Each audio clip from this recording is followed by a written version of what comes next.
बीरबल और मित्र का वचन। एक दिन बीरबल अपने मित्र के साथ भ्रमण के लिए निकला। दोनों बहुत दिनों बाद मिले थे, इसलिए बातचीत करते हुए न समय का पता चला न ही दूरी का। चलते चलते दोनों बहुत दूर निकल आए। उनके मार्ग में एक नदी पड़ी। उन्हें नदी पार कर दूसरे छोर पर जाना था। नदी पार करने का एक ही माध्यम था, उस पर बना हुआ एक पुराना पुल।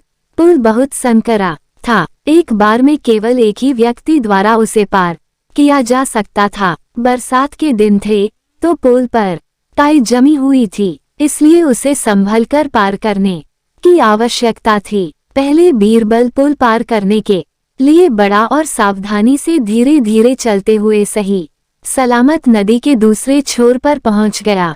अब मित्र की बारी थी। वह भी पूरी सावधानी से पुल पार करने लगा, लेकिन पूरी सावधानी बरतने के बाद भी नदी के दूसरे छोर तक पहुंचने के कुछ दूर पहले उसका संतुलन बिगड़ गया और वह नदी में जा गिरा।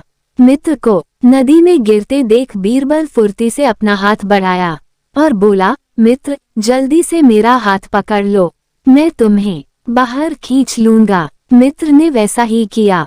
उसने बीरबल का हाथ पकड़ लिया और बीरबल उसे किनारे की ओर खींचने लगा। बीरबल पूरा जोर लगाकर उसे बाहर खींच रहा था कि वह बोल पड़ा, मेरे प्राण बचाने के लिए धन्यवाद बीरबल। मैं तुम्हें वचन देता हूँ कि इसके लिए मैं तुम्हें एक बड़ी धन राशि पुरस्कार स्वरूप दूंगा।